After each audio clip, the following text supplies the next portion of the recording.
Hey everybody, and welcome back to the vlog. It's been a long time, 1 week. I've been very busy doing other things. So today is gonna be, I'm doing a mental preview of what's to come on June 10th. Now, the more I think of, the more I picture in my mind being on the boat, going back to the scene of the crime. It was a fucking crime. Dead body in there. I smelt it. I know it. And then who gave me the car? Roy DeMayo. And for all you people who have been just tuning in for the first time, let me give you a little short, really short tutorial. Is that right? Tutorial. I went to the 8th grade, so I try to make up these big words, and sometimes they don't fit. Anyway, tutorial. I'm going to give you a tutorial of what happened. So in 1973, I met a guy by the name of Roy DeMayo through a guy by the name of Joey Bricchini, who was a made member of the Lucchese crime family. But did I know any of these things? Nope. And back then, in 73 and 74, when I was thieving with this guy, Roy DeMayo, he was a nobody. He was a nobody. I met 100 wannabe gangsters like him. He was a nobody. But then he became a somebody. So for a 10-year reign from 73 to 83, this guy, according to law enforcement, I'm not sure I believe it, whacked 200 people, mostly for sport, just for practicing. He would murder them and he would dismember them. But I didn't know any of this until like 3 years ago. I turned on the YouTube channel during the pandemic and I saw that prick's face. Can you imagine? Like 50 years went by, I went, oh, and then I started looking into this guy. Holy shit, he's the prick that gave me the Lincoln. Oh, and then the fireworks started going off in my head.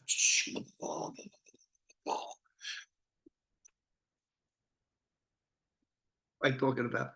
Anyway, that's what started happening. Anyway, so then I went, the Lincoln.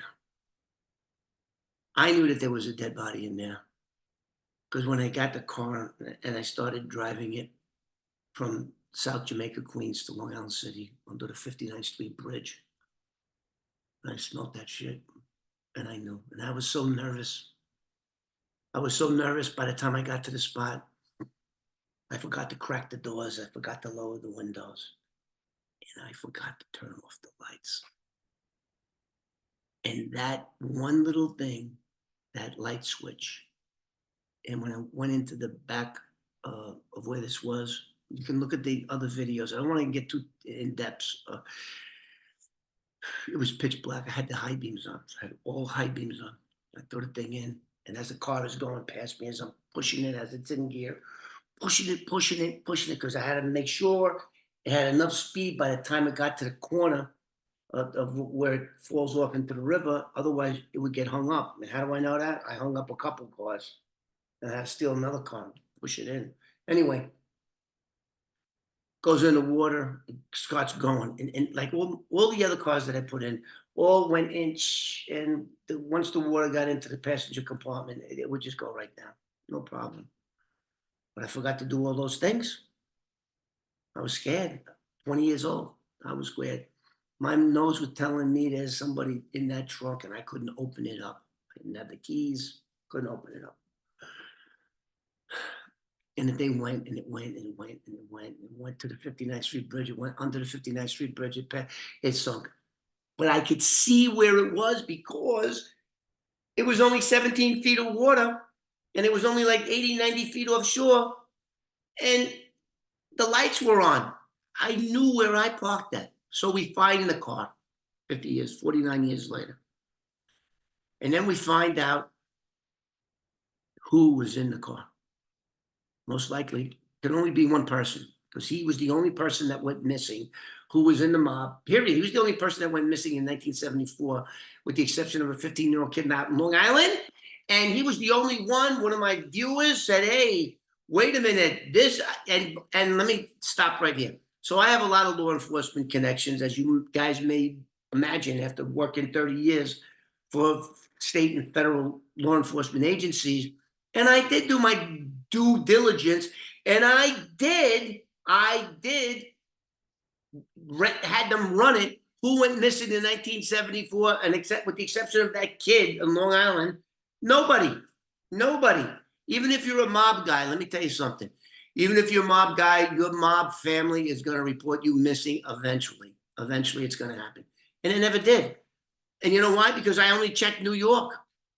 My smart viewer, Thomas, he checked New Jersey. Bing, big hit. And it came back to a guy by the name of Nicholas Maschuci, who was a member of the Genovese crime family, who was making $2 million a week in booking and loan shark and shit like that. So it was him. So then we look up if he's got any relatives. Boom. And yes, he did. His daughter at the time was 16 years old, and her name is Fran. And I did a bunch of videos with her a couple of months ago. You could check it out. So now we pretty much know that it's got to be him. Not only that, if you go on,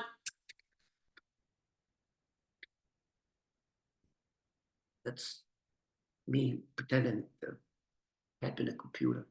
If you do that, and you go to Roy DeMayo's page, Wikipedia page, and then you go down the fucking page, and when I read this, if you look at Roy DeMayo's Wikipedia page and you go down, there was a guy by the name of Salvatore Vitali. And he was in some mob guy. I don't know what family he was from. And he became an FBI informant, and I don't know, or cooperating witness. I think it was a cooperating witness for the FBI. And he told them everything. Now, when you become a CI working off a case or cooperating witnesses, which means you're going to be testifying about every crime you've ever done, and the government gives you a contract, just like any other contract. And basically what it says, if you lie, if you don't tell us the truth, or you leave something out, we'll take your contract, rip it up, and you'll face the criminal charges you've been arrested for. Very simple. Very simple. So nobody's going to lie. So on Roy's Wikipedia page, it says, and I damn near quote, in 1974, that was the year, in 1974, Salvatore Vitali was ordered, it doesn't say by who, was ordered to deliver a corpse, doesn't say man or woman, to a Queens garage and give it to Roy DeMayo so he can dispose of it. Then there was this other book, if you go back, it's in this book, that he saw Roy come out of that garage, which is where I worked. It had to be. Roy, the 1974, everything just put the pieces together, everybody. Put the puzzle together. All the pieces are on the table. Put them together. So he was ordered to deliver a corpse for Roy DeMayo so he could dispose of it. And by that they mean chop him up, because that's what he was known for. But I didn't know. Hell, you know what? I didn't even know that Joey Bikini was in the mob. All I know is that he was one of the coolest and one of the most influential adult figures in my life at that time. He cared about me. He was just a great guy. And as it turned out, Roy DeMayo, 2 years later, would murder my friend in his place of business in Roosevelt Avenue in Queens. That's what that fucking prick did. Just glad he's burning it now. Anyway, so it goes on to say that he was ordered to give Roy DeMayo, deliver a car to Roy DeMayo in a Queens garage.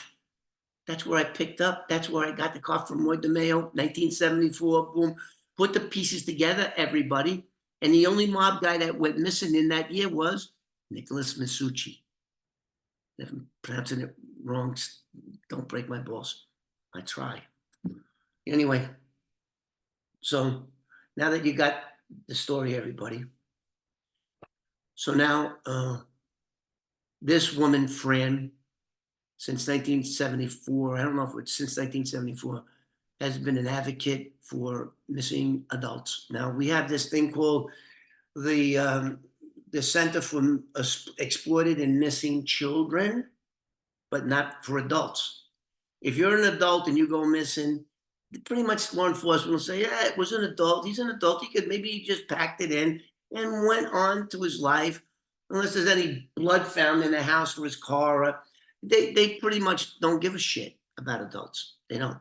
And that's what Fran and her organization, you can go back and I forget what it's called, but you can go back and look at all that. So now let's fast forward 50 years. It'll be 50 years. I think it was September 6th, 1974, he went missing. Fran kissed her father goodbye in the driveway of their home in Kearny, New Jersey, and would never see her dad again. Now, 50 years later, we're going to be taken. I'm just giving a little preview of how I'm imagining this taking place.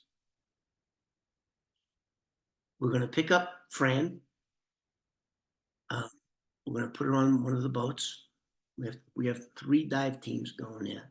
So let me back up a little bit again. I hate backing up. I want to just go forward.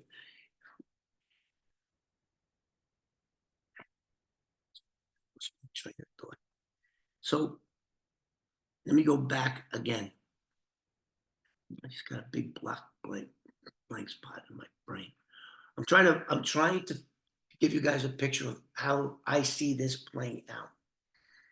Now, Fran is going to get on a boat, and we're going to go to the location where we all believe that this is him.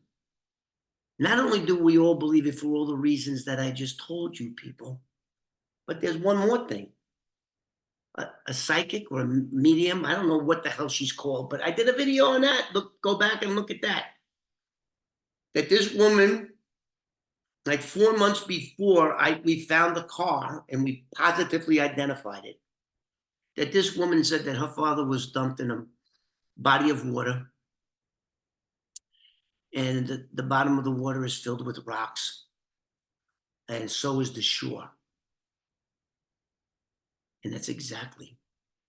The bottom is filled with big rocks, and the shore is covered with them to make some sort of man-made, but it's big rocks.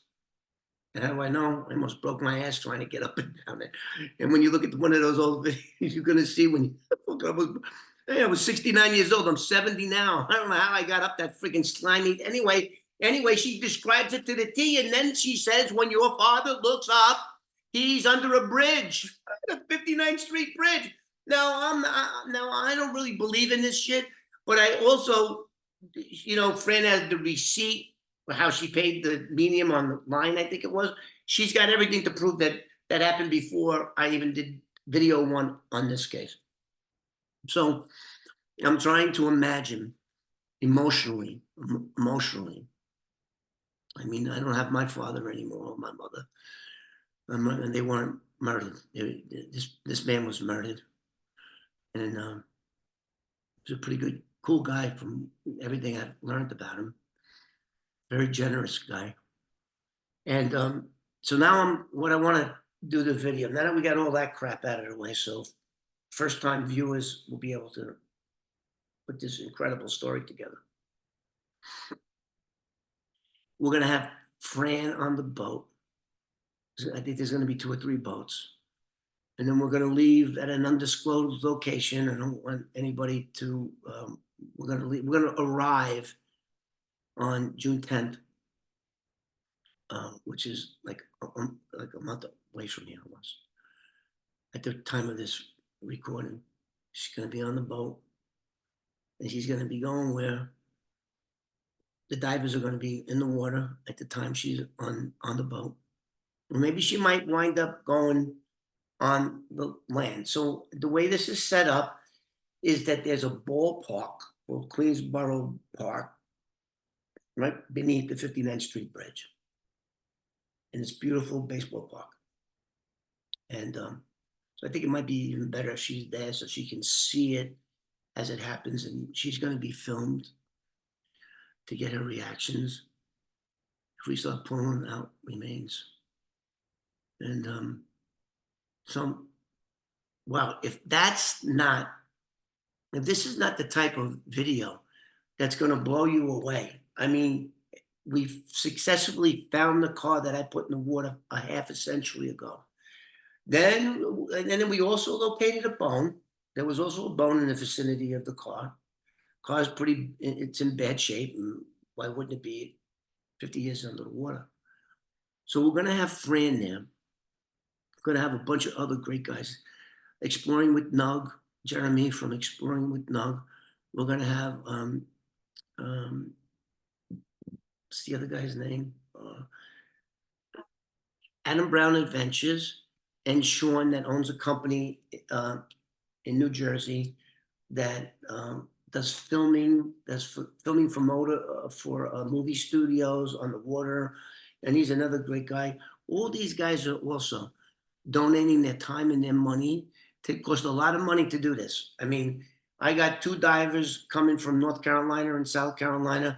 I got this other set that the diver team with all his equipment and boats cost thousands and thousands of dollars to pull this off. I don't know how I did it. I don't know. Well, I know how I did it. And if you look at, I mean, there was one point where it was haunting me. This whole story was haunting me for 50 years. Every time I would cross the 59th Street Bridge in that time period, one time I got stuck in traffic on the outer lane of the 59th Street Bridge going to Manhattan, and I'm looking down, I fucking saw it, or I thought I saw it, or my mind was playing games on me. I saw the car from 100 feet up, 200, whatever it was. This story, when you take it into its totality, not only is the story like the stuff that feature films are made of, but look at all the players. Roy DeMeo, you got Joey Bikini in here. You got the other famous mobster, Nicholas Maschuci.